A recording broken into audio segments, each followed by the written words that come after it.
Welcome back, everyone, to this special report, Caution, Baby on Board.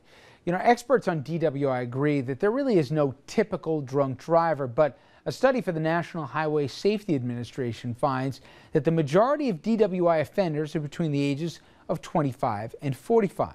They're male, white, unmarried, have blue-collar jobs. They prefer beer, they drink it frequently, and they tend to be problem drinkers.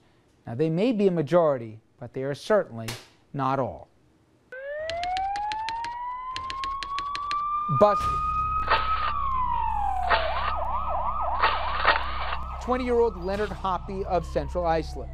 Investigators say he killed a man who was out for a simple evening stroll while he was driving drunk. But he didn't stop there. Cops say Hoppy then crashed into two other cars.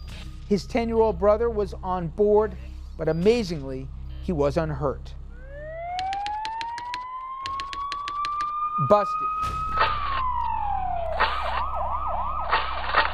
59-year-old grandfather Craig Monte of West Babylon. The charge? Drunk driving. Police making the arrest say his 5-year-old and 9-year-old grandchildren were along for the ride.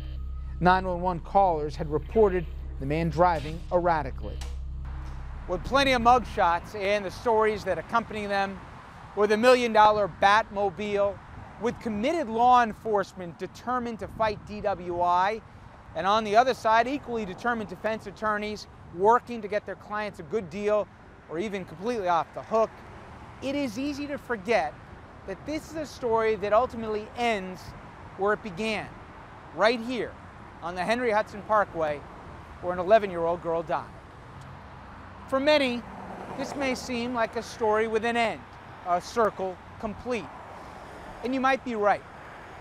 But don't tell that to Lenny Rosado. For Lenny and his supporters out there, this is a fight still without an end. For them, the big outstanding issue is that Leandras Law has a loophole, and a big one that needs closing.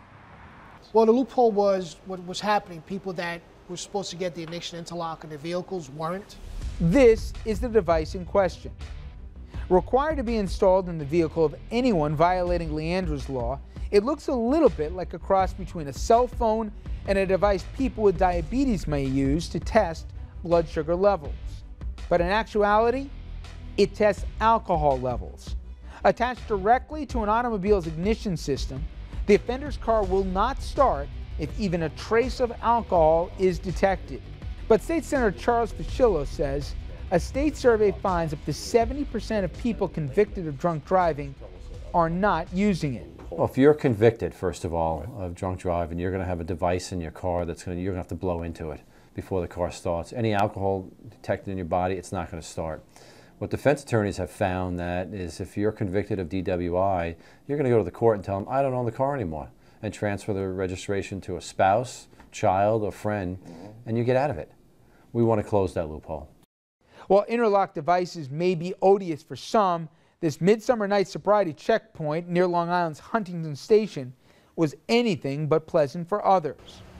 Between 11 p.m. and 3 a.m., 13 arrests were made, 9 men, 4 women.